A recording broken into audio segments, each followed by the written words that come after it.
கடந்த ஒரு சில நாட்களா BYD அப்படின்ற கார் இறக்குமதியில தாமதம் ஏற்பட்டிருக்கு. அல்லது இறக்குமதி செய்யப்பட்ட இங்க கொண்டு வரப்பட்ட வாகனங்கள் எல்லாமே ஹம்பாந்தோட்டை ஹார்பர்லயே தடுத்து வைக்கப்பட்டிருக்கு. இத வெளியிடுறதுக்கான நாட்கள் நிறைய போயிட்டே இருக்கு.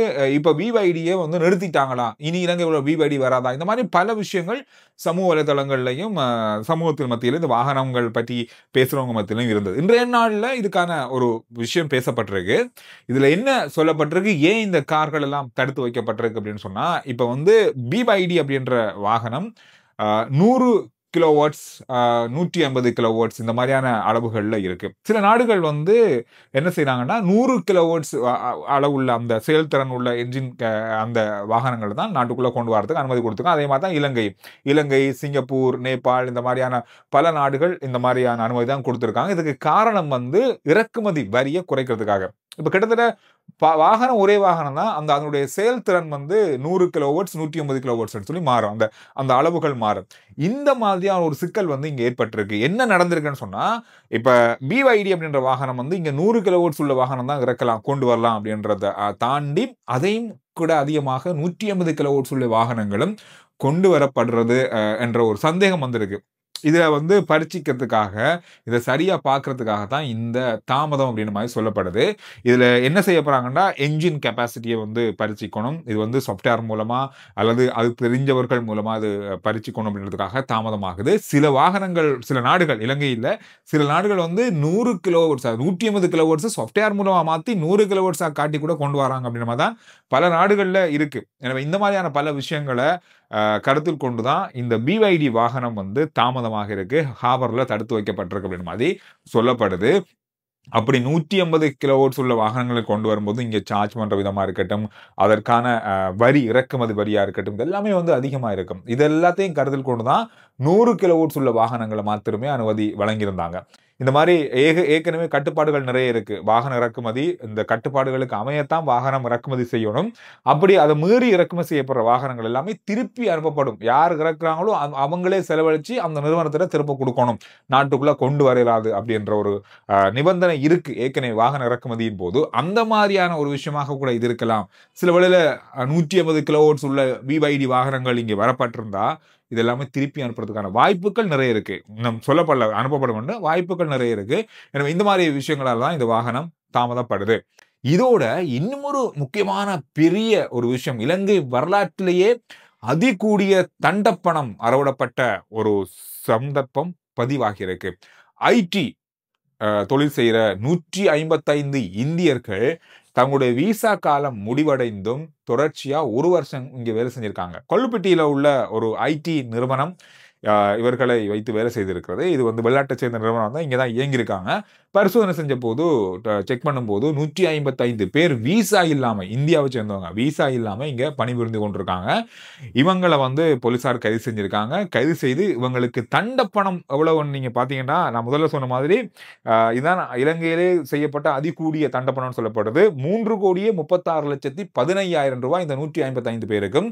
இவங்க 3 மாத விசால 1 வருஷம் வரைக்கும் வேலை செஞ்சிருக்காங்க. 25 முதல் 50 வயசு உள்ளவங்க தான் 155 பேரும்.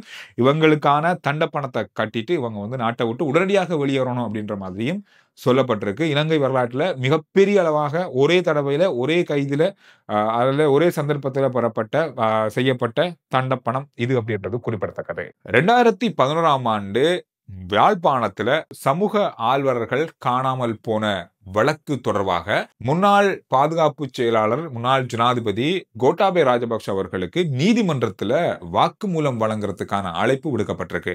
அதாவது லலித் வீரராஜ், குகன், முருகானந்தன் ஆகிய 3 ஆர்வலர்கள், சமூக ஆர்வலர்கள் காணாமல் போயிருந்தாங்க. இந்த காணாமல் போன வழக்கில தான் இவர் சாட்சி வழங்குறதுக்காக அழைக்கப்பட்டிருக்காரு. ஆனா அவர் சாட்சி வழங்குறதுக்காக தான் முன்னிலையாவதாக சொல்லியிருக்காரு. ஆனால் யாழ்ப்பாண நீதிமன்றத்துல பாதுகாப்பு காரணங்களாக இருக்கிறதால அங்க அவருக்கு சாட்சி வழங்க முடியாது. இத கொழும்பு நீதிமன்றம் ஒன்றுல வைத்து சாட்சி வழங்குறதுக்கு தான் தயாராக இருப்பதாக சொல்லியிருக்காரு. இது சட்டத்தரணி மூலமாக இன்றைய நாள்ல நீதிமன்றத்துல சொல்லியிருக்காங்க. இனி நீதிமன்றம் இதற்கு என்ன முடிவெடுக்க போறாங்க அப்படின்றது அடுத்த வழக்கு விசாரணையில தெரிந்து கொள்ளலாம் அப்படின்னு மாதிரி சொல்லப்பட்டிருக்கு. மாலத்தீவுக்கு சென்றிருக்கிற ஜனாதிபதி பலதரப்பட்ட பேச்சுவார்த்தைகள்ல அங்க ஈடுபட்டிருக்காரு. அதுல இன்றைய நாள்ல ஒரு முக்கியமான விஷயம் சொல்லப்பட்டிருக்கு.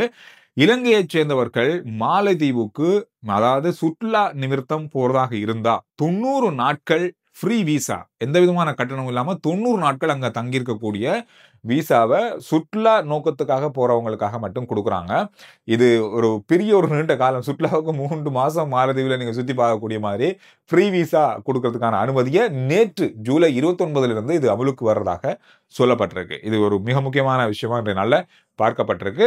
வாட்ஸ்அப் மூலமா பலதரப்பட்ட மோசடிகள் தொடர்பாக போலீசார் எச்சரிக்கை விடுத்திருக்காங்க. இதுல உங்களுக்கு வாட்ஸ்அப் மூலமா ஏதாவது ஓடிபி கோட் நம்பர்கள் வரும். இதை கேட்டு யாராவது உங்கள்ட்ட இது தாங்க, இந்த மாதிரி ஒரு விஷயத்துக்கு தான் ஏதாவது ஒரு காரணம் சொல்ல வேண்டி வரும். அதாவது அந்த பார்சல் வந்திருக்கு, இந்த பார்சல் வந்திருக்கு, இந்த மாதிரி இதுல இருந்து எடுக்கும், அந்த பேங்க்ல இருந்து எடுக்கும், இந்த மாதிரியான அழைப்புகள் மூலமா அந்த ஓடிபி நம்பர் அவர்களுக்கு போகும் பட்சத்துல உங்களுடைய வாட்ஸ்அப் கணக்கை அவர்கள் முடக்கி அவர்களுடைய கட்டுப்பாட்டுக்குள்ள கொண்டு வந்து உங்களுடைய கண்டெக்ஸ்ல, அதாவது உங்களுடைய தொலைபேசியில் இருக்கிற வாட்ஸ்அப்ல இருக்கிற அந்த நபர்களோட தொடர்பு கொண்டு பண மோசடியில ஈடுபடுற பலதரப்பட்ட சந்தர்ப்பங்கள் இப்பொழுது இடம்பெற்று வருவதாகவும் இதுல மிக அவதானமாக இருக்கும்படி கேட்டுக்கொள்ளப்பட்டிருக்கு. பலர் இதால ஏமாந்து பணத்தை இழந்திருக்காங்க. இதனால பண மோசடி இடம்பெற்று கொண்டிருப்பதை தடுக்கிறதுக்காக உங்களுடைய வாட்ஸ்அப் கணக்குகளுக்கு வார அல்லது உங்களுடைய தொலைபேசிகளுக்கு வார எந்த ஒரு ஓடிபி இலக்கத்தையும் யாரிடமும் கொடுக்க வேண்டாம் அப்படின்றத வலியுறுத்தியிருக்காங்க. மிக அவதானமா இருங்க. தெரியாதவங்களுக்கு அந்த நம்பர் அனுப்புறது, வெளிநாடு அனுப்புறேன்னு சொல்லி காசு போடுறது, இந்த மாதிரி இன்னொரு பார்சல் வந்திருக்குன்றது, உங்களுக்கு இவ்வளவு ரூபா போட்டா இன்னும் அது டபுளா வரும் அப்படின்னு சொல்லி ஏமாந்து பணத்தை போடுறது லட்சக்கணக்கில், இந்த மாதிரியான விஷயங்கள்ல மிக அவதானமாக இருந்த இது மிக மிக மோசமான ஒரு மோசடி அப்படின்றத இன்றைய நாள்லையும் பார்க்கக்கூடியதாக இருக்கு. குருநாகல்ல ஒரு சம்பவம் நடந்திருக்கு. இந்த வெத்தில போடுறவங்க நிறைய பேர் இருக்காங்க நம்ம நாட்டுல. வெத்தில போடுறது மட்டும் இல்லாம பொது இடங்கள்ல துப்புறது, பொது இடங்கள்ல துப்புறது, இந்த மாதிரி பல விஷயங்கள் நடக்கும் நம்ம நாட்டுல. பல இடங்கள்ல, குறிப்பா பொது இடங்கள்ல, பேருந்து நிலையங்கள், இந்த மாதிரி இடங்கள்ல பாத்தீங்கன்னா அந்த அளவுக்கு இருக்கும். இந்த மாதிரியானவர்கள் 7 பேர் கைது செய்யப்பட்டிருக்காங்க. பொது பரிசோதகர்களால இவங்க கைது செய்யப்பட்டு நீதிமன்றத்துல ஆஜர்படுத்தப்படுற அளவுக்கு கொண்டு போய் இருக்கு. எனவே இது ஒரு தண்டனைக்குரிய குற்றம் அப்படின்றது நிறைய பேருக்கு தெரியாது. எனவே இனி பொது இடங்கள்ல இந்த வெத்தில போட்டு துப்புறது, இந்த வெத்தில இல்லாம சும்மா சாதாரணமா இந்த கழிவுகளை வீசுறது, இந்த மாதிரியான விஷயங்கள், பஸ்ல போற நிறைய பஸ் டிரைவர்கள் தண்ணியை கொப்பளிச்சுட்டு வெளியில துப்புறது, இந்த மாதிரி பல விஷயங்களை நாம கண்ணுக்கு முன்னுக்கு பார்த்திருக்கோம். சாப்பிட்டு கொண்டு கார்ல போறவங்க, பெரிய லக்ஸரி பென்ஸ் கார்ல போறவங்க சாக்லேட் சாப்பிட்டு பேப்பரை தூக்கி வெளியில போட்டு போவாங்க. இந்த மாதிரி நான் நிறைய கண்டிருக்கேன். எந்த அளவுக்கு பென்ஸ் கார்ல போய் வேலை இல்லை, நம்ம இடங்களை சுத்தமா வச்சிருக்கணும் அப்படின்றது மனசுல இருக்கணும், அது எண்ணத்துல இருக்கணும். எனவே நிறைய பேர் இந்த மாதிரியான பல விஷயங்களை செய்யறத பார்த்திருக்கோம். எனவே இது எல்லாமே ஒரு தண்டனைக்குரிய குற்றம் அப்படின்னு நிறைய பேருக்கு தெரியாது.